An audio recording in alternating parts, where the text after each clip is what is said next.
cross post it back over. What do you need? Yep. Okay, we are live on YouTube. Now let's see if I can share to.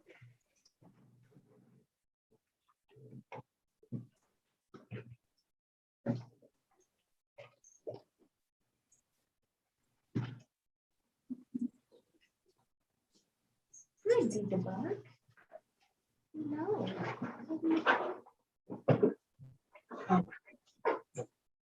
Don't you get sassy, mister. You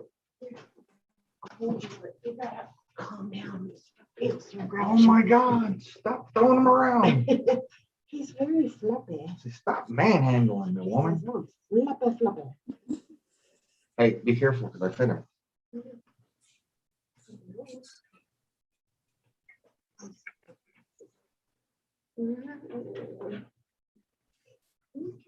You don't. Create a post. Hold on, sorry guys. I'm gonna see if we can. No worries. You do what you need. We are live. We are live on YouTube right now. I'm trying to see if we can get it over to copy link over to Facebook.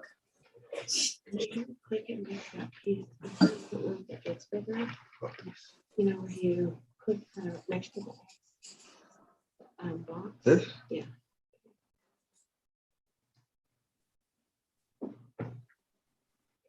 Oh, well.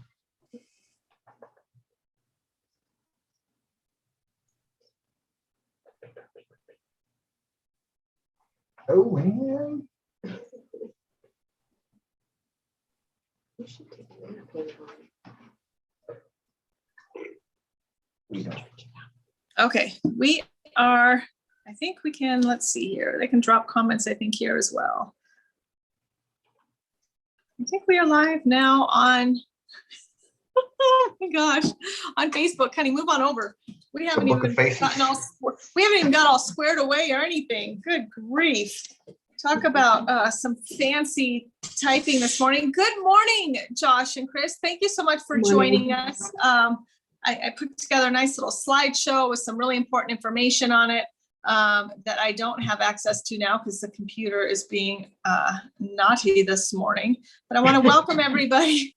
If you are watching from, let's see here. Oh, yes, we're going to publish right now. If you're watching from Facebook, I think you can comment. I'll be watching there as well. And of course, we are live. Yeah, we are live on Facebook through, I hope. I don't know if it's going to run live or not. I don't know what's going on, but I know we're live on YouTube. So we are just going to share the story, share, Josh, about your story. I wanted to first of all start the show off with what is a military dog? What do dogs do for those in the military? And I think that most organizations and most look for dogs that help with PTSD. And there's lots of different trained tasks for that. There's body blocking in large crowds. There's deep pressure therapy. There's quite a few different things that we can do for that. There's TBI, traumatic brain injury, that our veterans need. The issue is we're sending veterans home and providing no or little support for them. Is that what you found as well, Josh? Yes, ma'am. So, you know, I came in the Army in the mid-90s. So behavioral health and mental illness problems weren't a big deal back then, you know, but we also weren't in wartime. And then when it started, the Army started seeing it happen. What the Army did, I always tell people they took a roulette wheel and just spun it to figure out what meds they're going to try today. And it's like, it's hit or miss. I was on a whole bunch of different meds before I hit the one that was actually helping me out throughout my day. So, and it was a long process for me to get there. And Chris had to keep pushing me to get there. Because, you know, like I told you before, Jeanette, there was times I was done. I was tired of it all.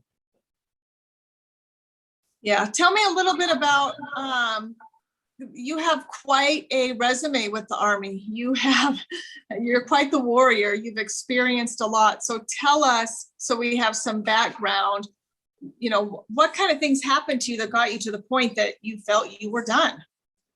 So it's a lot of things.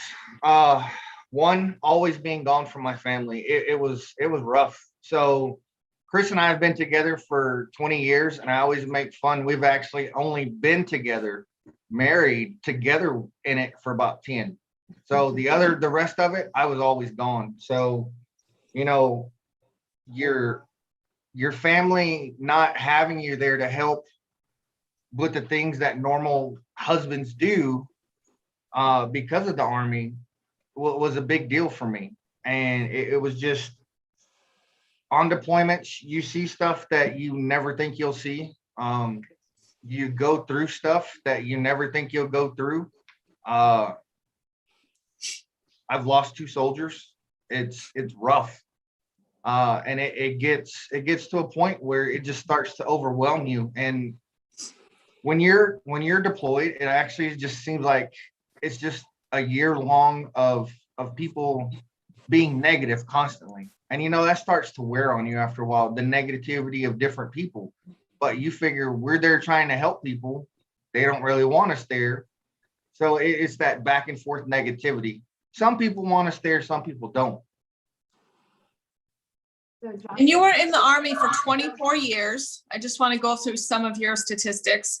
And you had 10 combat tours. No, ma'am, 9. I have 9 combat deployments. That's on me. Okay. Sorry.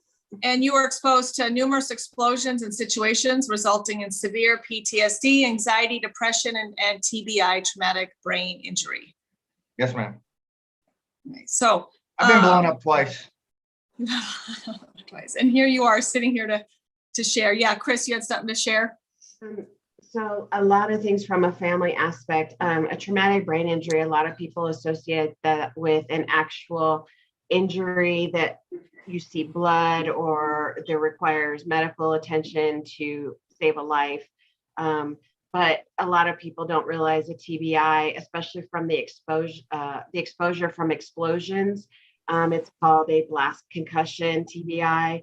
So basically the explosions that he's been around or have been privy to, those sound waves, shock waves go through, not from an outside. So it's an internal injury that he's had to learn how to retrain and deal with, especially when it's with frontal lobe damage. Of course, that is where your ability to decision making, controlling your anger, your emotions, things like that. And we found out last year through MRIs and things that Josh has some lesions on the front of his brain where those things are. So of course, the PTSD that you experience already creates that anxiety increase.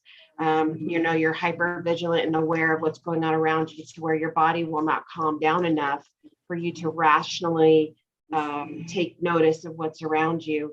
And so those things compiled on top of each other create anger outbursts, just a lot of uncomfortableness in situations and groups and things like that. And so Josh would not venture out into public. He started to become more reclusive. And thankfully, Owen has come to help with that. And he's now been able to go out. We go out and do things. Owen is with us constantly. I'll send him to the store for things on his own, which he wouldn't normally be comfortable with. And, they have like this bro code. They go together and Owen's ultimate chip magnet. So, we just have to keep an eye on all those people approaching him. But for the most part, over the last 2 to 3 years that we've had Owen, has been a horrendous stress reliever to allow Josh to get some of his confidence back to go out and do things like that on his own. Yeah. Helping provide mental and physical stability to our soldiers are key to what these dogs are doing. Chris, explain to me though, you and Josh have been married for how long? For going on 21 years. So the man you married isn't the man you sit next to now. No, ma'am, absolutely not. His heart is still there and everything, but the way he was, his confidence and everything is totally not different. And you see different changes throughout each deployment because every experience is different and brings new things. Some worse than others, with depending on where they've been deployed to. He's been to Kosovo, Bosnia, Iraq, Afghanistan, which, you know, we always tease, unfortunately, go check on our property over there, but we really don't have any. But every time he comes back, it's always a different and new situation that we have to now add to our list of things to work through. And that's been incredibly, oh, go ahead, Josh. To me, after every deployment, it's weird. And I don't know, I know a lot of vets feel this way because I talk to a lot of people still, but after each deployment, you lose a part of yourself. It had, and it's not intentionally, it's just what you get used to. And that being gone for a year and dealing with that for a year, it is just, you lose a piece of yourself. And I want to make something very clear. I'm still very confident. I am very confident. Almost to the point of arrogancy, but it is anger issues that he really helps me with. He helps me from losing it. As your husband know, as a first responder, sometimes it just gets overwhelming and people around you and walking up to you or pushing by you, and people are so rude these days. I don't get it. I was born and raised in Texas. I say ma'am, I say sir, I open the door, all those things. But he helps me from actually losing it when I go out in public, because that is one of my fears, is that happening, something happening where I just completely, either my mouth, my whatever actions run over, and it gets me somewhere I don't want to be. And that's one of the other things I've seen with a lot of vets that come back with issues that don't try and get help. They're in places that they don't want to be now. They're and it's hard because we want to help everyone, but you can't.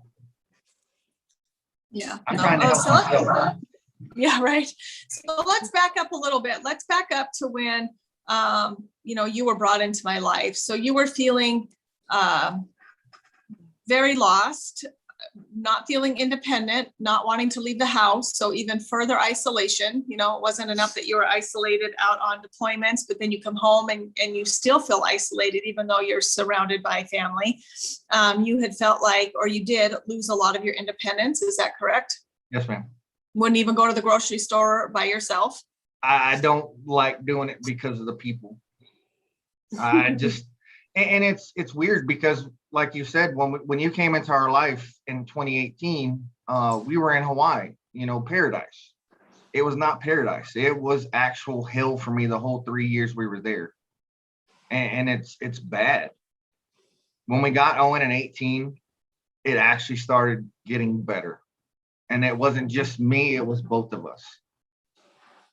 Yeah, he's had an incredible impact. And we'll talk about that a little bit later, not just you, but your wife, and then even other veterans. So Owen came to us as a returned adult doodle. The owner could not handle him anymore. He kept eating socks. And unfortunately, I got a phone call from the vet saying, if you'd like to have this dog back, you can pay for all the rest of the treatments. He ate another sock. The owner is relinquishing rights. So of course we swooped in and grabbed him, brought him up here. We stand by all of our dogs for the life of the dog.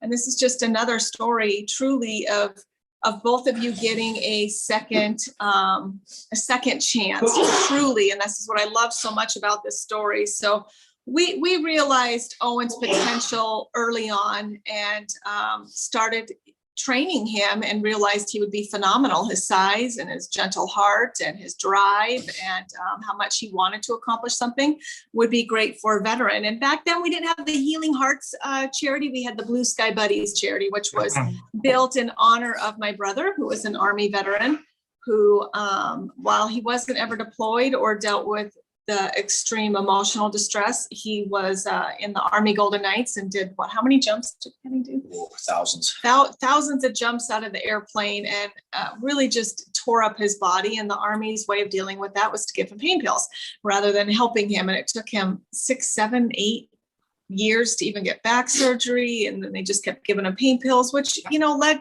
one problem to another. So I've experienced firsthand and seen firsthand the lack of support or the lack of the correct support for our veterans. And so Blue Sky Buddies was founded in honor of my brother. So we were looking for a veteran for Owen, and you guys applied, and I just absolutely loved your story. And we finalized training. He was trained to help body block people, give you some stand in between and give you not only some physical space between people, but to help you feel a little more secure, right? In your own bubble, in your own space, which is you absolutely needed. He was also trained to do deep pressure therapy. So laying on you for night tremors and what's like this big weighted blanket. And this boy is huge. You're going to have to show us him here shortly. 90 pounds. 90 pounds. Go get that boy. He is every ounce the love bug Look at that boy. that you can see. And he's got his bow tie on. Absolutely.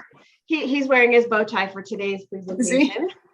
He's all dressed up. He's all fancy for TV. He really is. Actually, that bow tie was given to him by the commander that I work for, because I work for the Army still. I'm not a soldier, but I am a DA civilian. And they gifted that to him because he's a part of their family. So tell me then, so we picked you. You came up and you got Owen. We sent you home. Here you go. First plane ride. First plane ride back to Hawaii. He was spoiled rotten. We flew first class, so we made sure he had plenty of space and comfort. And for picking him up just within 24 hours, it's like we walked through your gates and Owen knew that this was going to be his new partner in crime, honestly.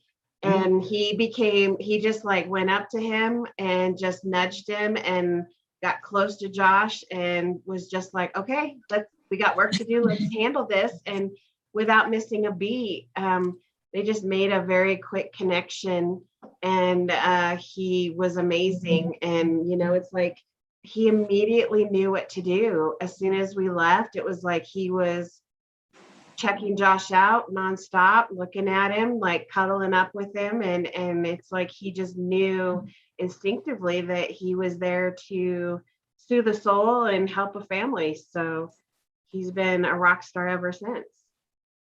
So tell me, Josh, how has your life changed? Oh, it's amazing. So I still have some of the issues, especially with big things when we're out in public. I get hyper vigilant.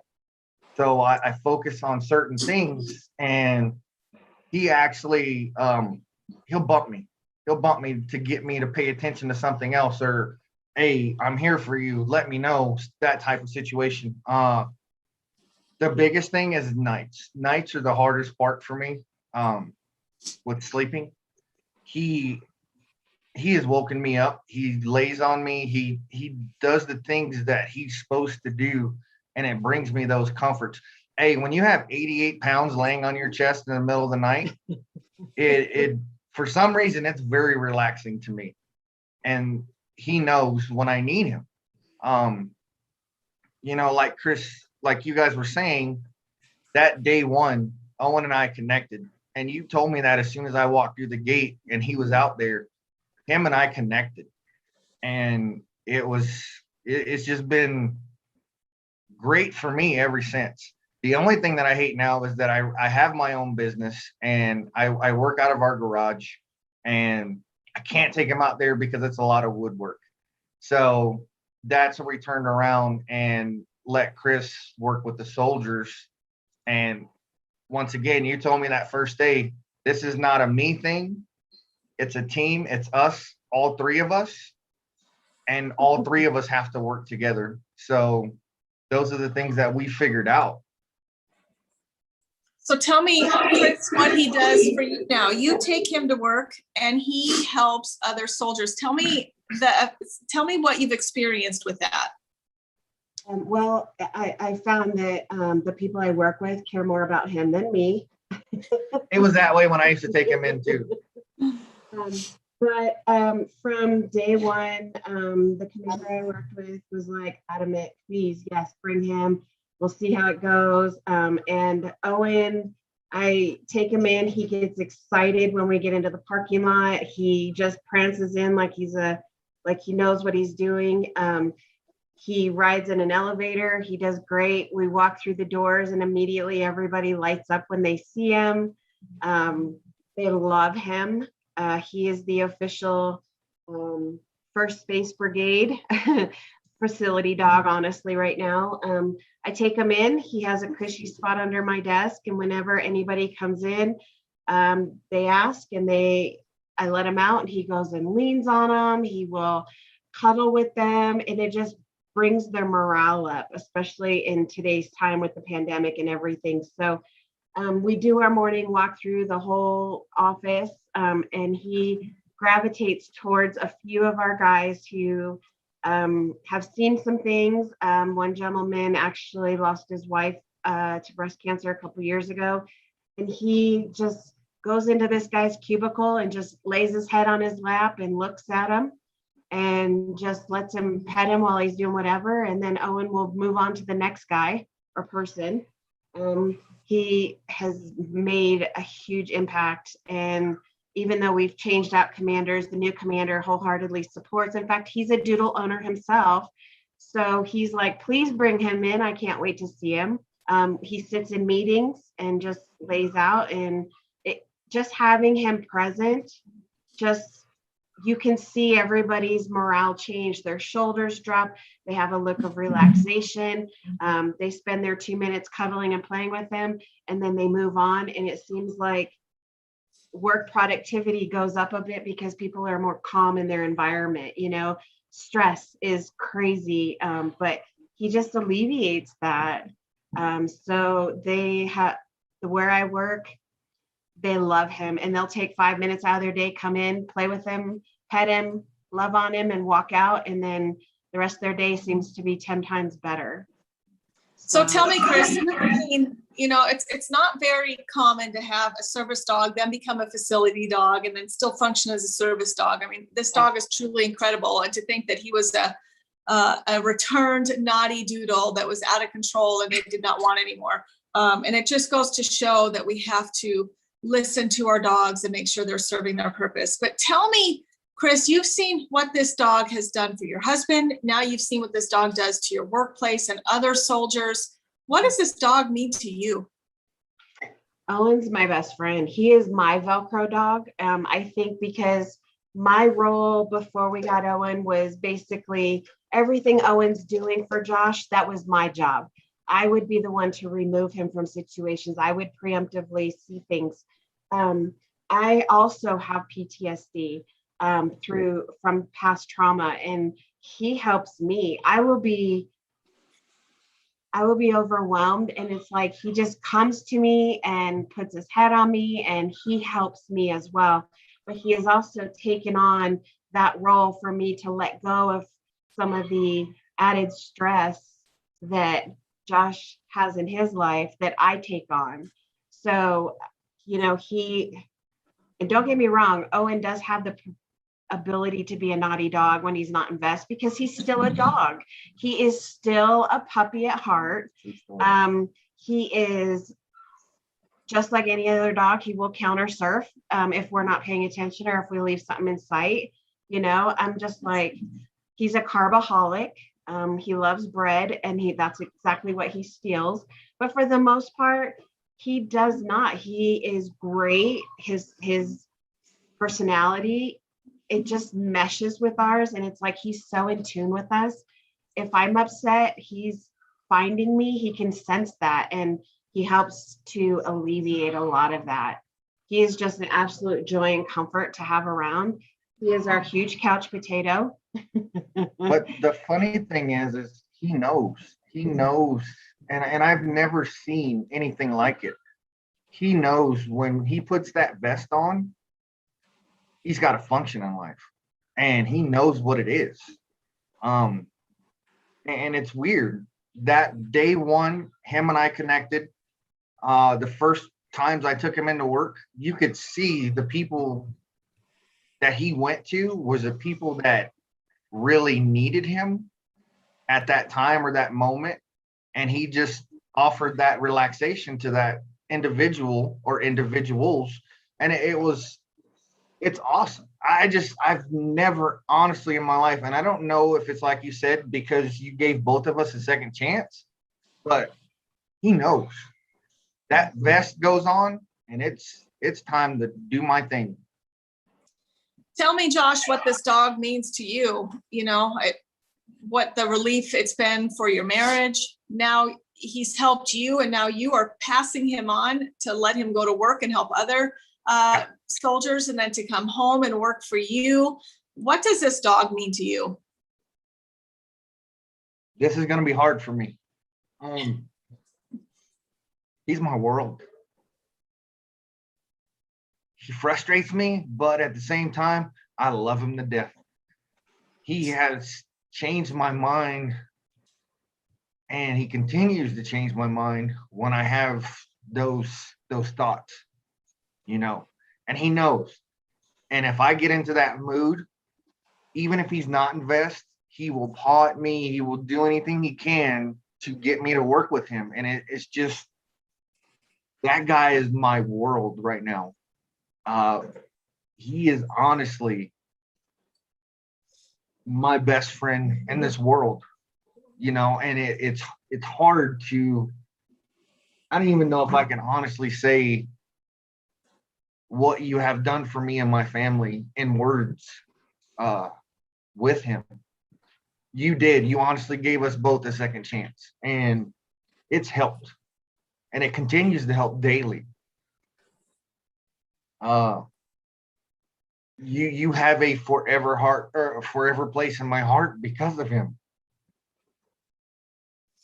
He is, lack of better words, he's my other rock. When this one's not around, he's my other rock. He's my go-to. He knows. And that's why we wanted him and try and make him into a facility dog, because sometimes I get jealous. Owen's my man's working for somebody else. That's my boy. But at the same time, I was a soldier so long and a leader that I know people need that. So I let him do that. Not only for me, but not only for my family, but for him. He has gone into, since I retired and started working for myself, you can see it. He's kind of, he tailspinned a little bit. He gets a little jealous, Yeah. or a little depressed. He's not working, so it's not, he doesn't like it. And it's weird. I've never seen anything like it. When he works, he loves it. When he's not working, sometimes he's just miserable. So that's when Chris and I made that decision to, hey, he needs to start going with you and being around soldiers again. And he did, and he loves it. And every time I go in there and he's there, everybody just, you can see the difference. He found his true calling. Yeah, he did. He He honestly really has. did. Yeah, he's great. Josh, what would you say to other veterans, active or not, not active? The suicide rate is estimated 1 in 65 minutes we're losing a veteran. 22 a day. If they're listening, if they're watching, what would you tell them? Reach out and get help.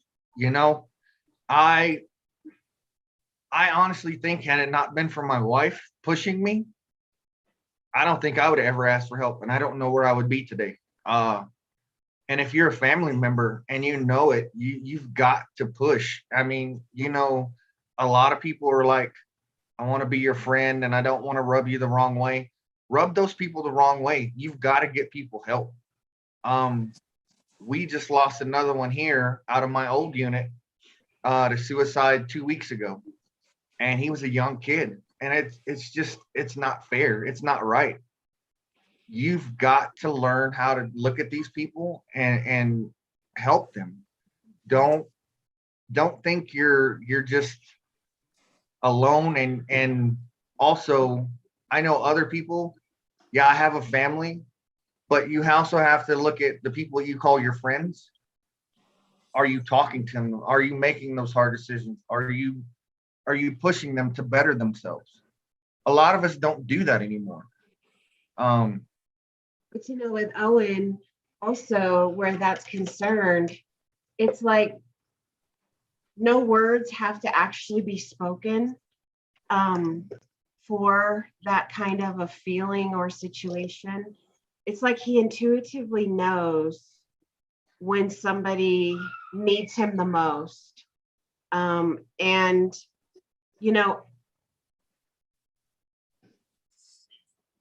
thinking about a family member, especially where Josh is concerned, I can't tell you how much it hurts my heart to know that I could have possibly lost my husband one day because of the crud he's seen or the things he's been exposed to.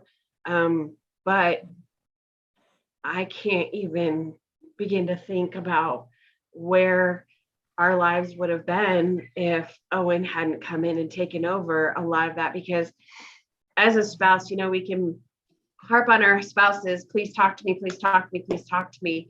But at the same time, they don't want to say anything truthfully or otherwise because they don't want to worry us. They don't want to scare us. They don't want to be thought of as less than a person because their mind is not working with them. But at the same time, sometimes words don't need to be spoken. They just need that sense of comfort and calmness. And it breaks my heart of how many suicides are happening on the daily for soldiers or otherwise. They serve our country. They choose to serve our country, and they're suffering in silence, and that's not fair to them or their family or others around them. And just to give them that sense of hope and knowing that somebody is there for them without judgment for having those feelings makes a huge difference and heals hearts and heals minds, and that's what he's done for not only Josh, but for me and my family. Jeanette, I just want to let you know, before Owen, I did try. And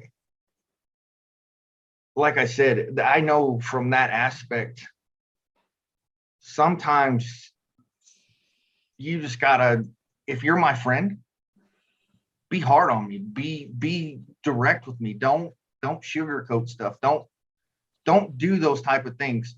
A lot of us just want the directness and say, hey, I was actually given an ultimatum when I actually went and got help when I was at Fort Hood. It was go get help or we're done. I would lose my wife, my daughter, everything. And I finally broke down and went and got help. And it sucks. I can tell you firsthand, going through the VA or through, if you're active duty still, going through your docs. When you go from duty station to duty station and you have to start over with a new provider, it sucks. You don't want to do it. So what's the easy way out? I don't want to talk about the hard stuff anymore. The easy way out is to either actually do it, bury it. So when you get older, it's just going to come up again, because I've had that a lot happen to me lately. But I had my wife who pushed me and actually gave me that ultimatum, which was sad that it had to come to that on my part. but it gave me a realization that I had definitely lost myself. And it's just, it never stopped. Your husband is the first responder. You guys kind of go through and know the things that we're talking about as far as, yes, I've had 9 combat deployments. My wife does not know about any of them as far as what happened on them and everything like that. And that's why I say I have those things that get buried sometimes come back and bite you in the ass. And that's what's happening to me right now. How do you think the Army can improve to help? The Army's made milestones. It really has. They're actually using outside providers now for behavioral health. But once again, it still goes back to a stigma we have, especially if you're making the Army your career.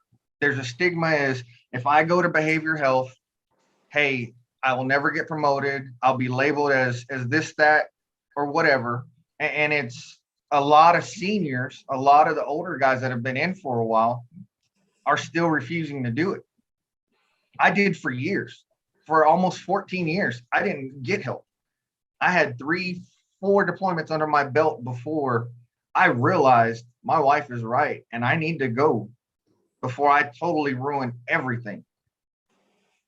So it's that type of situation, and the Army's getting better as far as, okay, recognizing or saying, hey, let's go get an MRI done for head injuries, for concussion protocol, all those things.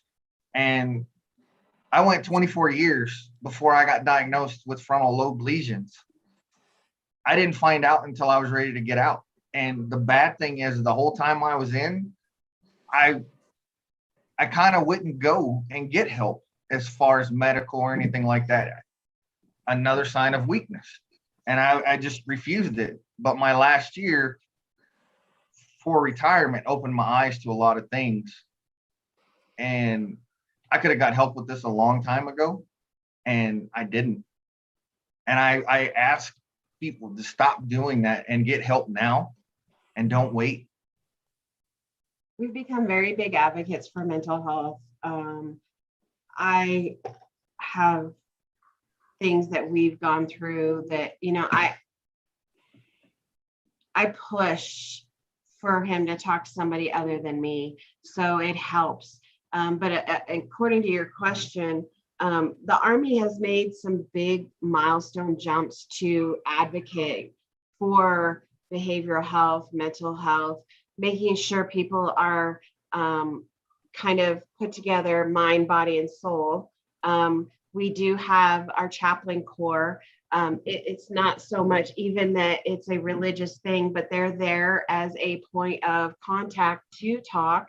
And a lot of our chaplains in the Army now are utilizing service dogs because that's like a way to get people in the door, and having the dog there provides that sense of comfort. And once they start relaxing, It makes people talk. it makes people talk. Also with, and one of the things that we did use Owen for is the Army does have a SHARP program, the sexual assault and harassment program, that they are on top of right now and making huge miles and changes to their program. But when a victim comes in to report, Owen has been there I have loaned him to them to help the victim feel more comfortable with talking about their situation. And so that helps as well. So there's a lot of different moving pieces that the Army is trying to now come together. And I think we're going to see a whole lot more allowance for either service or a facility type dog in that workplace to assist with those hard situations to help people feel at ease. And that wheel has gotten smaller with trying to figure out what medications are right to work with what people. It does still happen. I'm sure sometimes in the civilian world it still happens, but the one thing about the Army is you always have those people who try to circumvent the system, and get put on medication so they can get out or whatever. So we're trying to, the Army has really come a long ways with making that wheel smaller on what medications they're going to give you. All right. You know, it just, once again, the power of a dog is so real, and you guys have experienced it on so many different levels, personally, within your marriage, within your family, now sharing him and seeing what it's doing for others. Just a recap for those that have joined us later on, talking about service dogs for veterans, many different ways in which they can help. Of course, there's PTSD, there's TBI, there's MSA, military sexual assault. Then there's also mobility assistance, either wheelchair, amputee, or anything like that. So they're being trained to counterbalance and pick up items, as well as emotional support. I think across the board, they are a huge benefit for emotional health and stability. You know, our goal and what we want for our men and women coming back from serving, for our freedom, for making these compromises in your life. I mean, you've literally donated your life for our freedom, on which I cannot thank you enough. So thank you so much for serving. Thank you so much for your sacrifice, truly. I think too often we forget what our soldiers are faced with the isolation and war, and coming home, and marriages fall apart, and all of the bad things. And, you know, we're here sitting free as can be with very little worry about, you know, our safety. So what a solid reminder of the sacrifice that our military men and women are doing for our freedom. I cannot thank you enough. So thank you guys so much for allowing me to be a part of your life, and for accepting Owen as a part of your family, and letting him serve his purpose as well. You know, giving him a voice and honoring him, even when it was difficult to say, hey, he needs to work. Chris, why don't you take him to work? I mean, what a tribute, what an honor to him as well. But Jeanette, you know, you told me, we had a one-on-one conversation, and you told me, he's not just mine. He doesn't just work for me. And you told me that on day one, and I've never forgot that. There's been times when I told Chris he's mine, but This is my heart, baby. He is my heart 100%. And I honestly do not have a darn clue of what our life was like without him. I can't even begin to think about it. And we've only had him for less than 3 years. So he's amazing. And then we had another little one who He's giving you a run for your money. oh my gosh. He is a hot mess, but I love him. He's smart. He's learning from Owen. And he's going to be amazing. He has a purpose in life too, just like all your puppies. And it's just a matter of waiting it out to see what it is. Yeah, well, thank you so much for honoring our dogs as well. That, you know, that I can't thank you enough for giving him his second chance. Do you want to add anything? You've been quiet and emotional over here. Oh, I'm so, yeah, it's a very sensitive subject, but you know, thank you. All I can say is thank you for trusting us with him. Thank you for opening up your heart to us, and for what you do. Your babies, your puppies, your mama dogs, your everybody, the folks that work with you, they're a special group, top notch, and we're very blessed to have you all in our life. Yeah, thank you. A special shout out to Megan, who trained Owen for you. She did just a fantastic job for us. So again, the healing power of a dog. I'm Jeanette with 4E Kennels. We're not only changing breeding from bad to badass, but we are healing hearts and changing lives. Truly, he has done both for you. Through the power of a dog. Both changed your heart and saved your life, literally. Yes, ma'am. We're so thankful you're here, Josh. Thank you. Thank you for defying those odds. Thank you for continuing to help other soldiers. Thank you for being brave. Thank you for sharing your story, truly. Thank you very much. Thank you, Jeanette. And I have a good day, you guys. can never thank you enough. Thank you for fighting for our freedom, truly. All right, guys, have a great weekend. Thank you for joining us for the Friday show and getting all emotional this weekend with us, right? Yeah, you are. You are too. You're all weepy. We all are. Sorry. All right, bye, everybody.